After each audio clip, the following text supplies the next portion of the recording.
If you're going to deal well with disappointments, you've got to trust God to do what for you? To bring, notice this, the best out of the worst.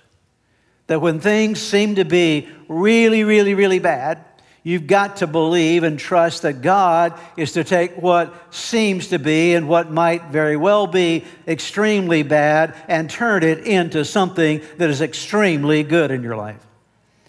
Because in this situation with Joseph, he's going through all these difficult moments, and in the process of this, God is doing something. God is setting up Joseph for his future success.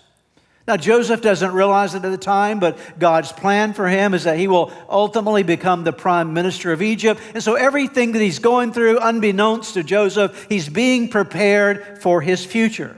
And so for somewhere between 10 and 13 years, Joseph is incarcerated in a prison, falsely accused, as we have already mentioned.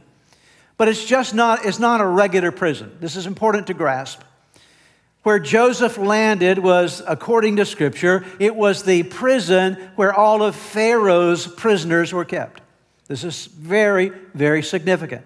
Because again, God is using something that seems bad to prepare him for his future.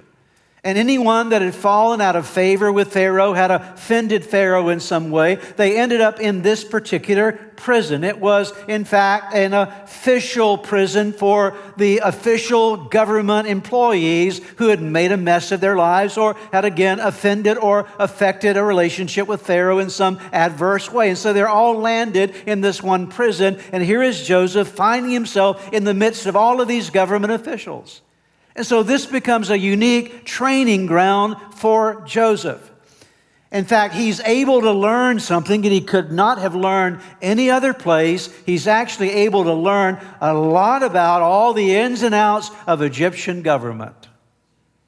How does the government work? How does Pharaoh work? And he's having all these conversations with people who've been in Pharaoh's court. And so he's able to grasp a lot of information that will be extremely helpful to him in the future. And although he's in prison, I would submit to you today that Joseph perhaps earned what would be the equivalent of a graduate degree in Egyptian government affairs.